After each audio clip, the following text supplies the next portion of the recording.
नमस्कार मंडळी, माझं नाव संजीव आणि तुमचं सहर्ष स्वागत करत आहे ट्रॅव्हल विथ कोकणी कपल या यूट्यूब चॅनलमध्ये। आजच्या व्हिडिओमध्ये आपण पाहणार आहोत Mumbai to Goa road trip आणि मुंबई गोवा हायवेचे लेटेस्ट अपडेट, रस्त्याची सध्याची परिस्थिती आणि आमचा पूर्ण प्रवासाचा अनुभव।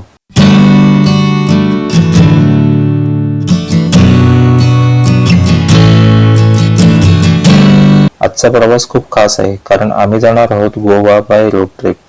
सकाळी लवकर अगदी 5 वाजता मुंबईहून कारने प्रवासाला सुरुवात केली। अटल सेतूमार्गे आम्ही पोहोचलो पेनला। पेन ते इंदापूर हा रस्ता ठीकठाक आहे।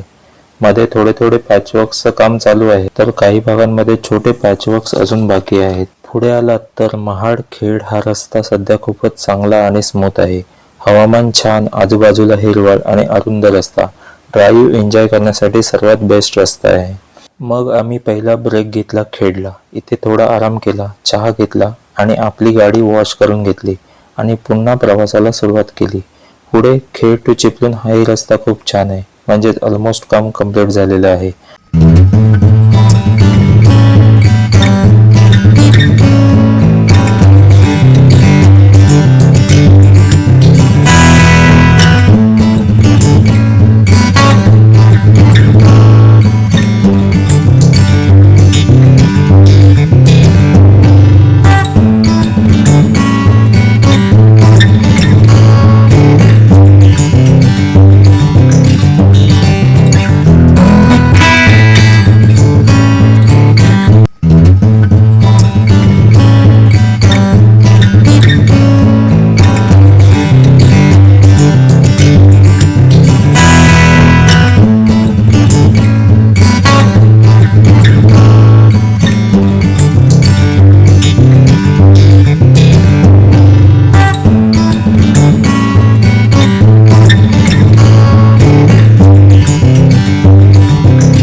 चिपळूण सोडल्यानंतर संगमेश्वर जवळ अजून एक गरम पाणी कुंड लागतं।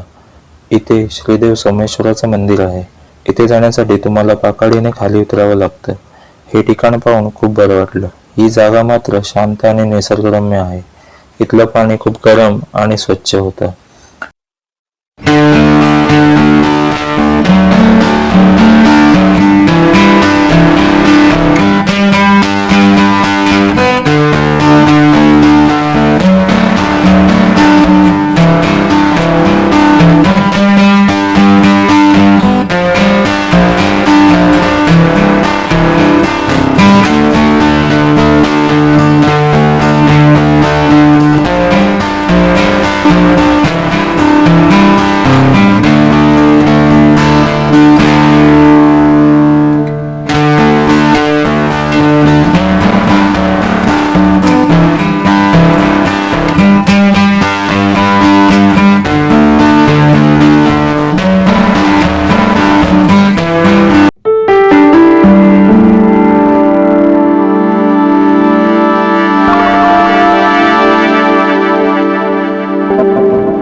संगमेश्वर लागतात जुन्या मुंबई गोवा हायवेची आठवण येते.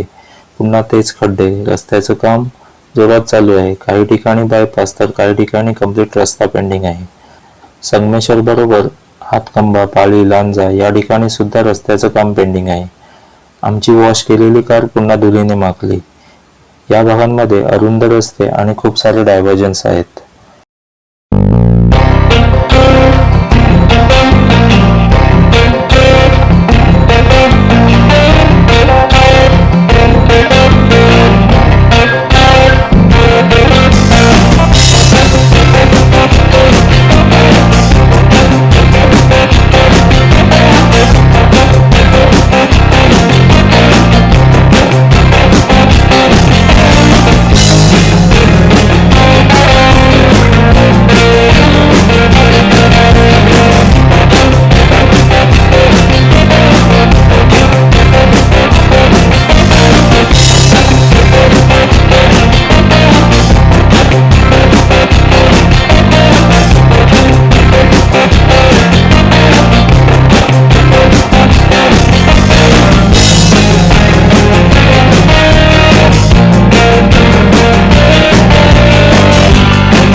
लांजा सोडल्यानंतर थोडा सुटकेचा श्वास येतो, कारण राजापूर पासून पुढे रस्ता एकदम भारी आहे, म्हणजेच सुसाट आहे. म्हणजेच रस्त्याचं काम अगदी गोवापर्यंत चांगलं झालेलं आहे.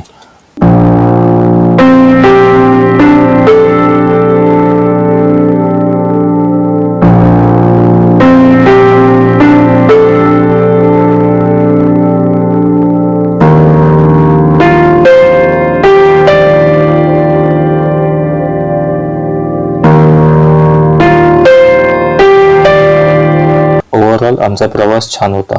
मुंबई गोवा हायवेचं काम माझ्या मते 75% to 80% झालेलं आहे. अजून मध्ये मध्ये पॅचवर्क्स चालू आहेत.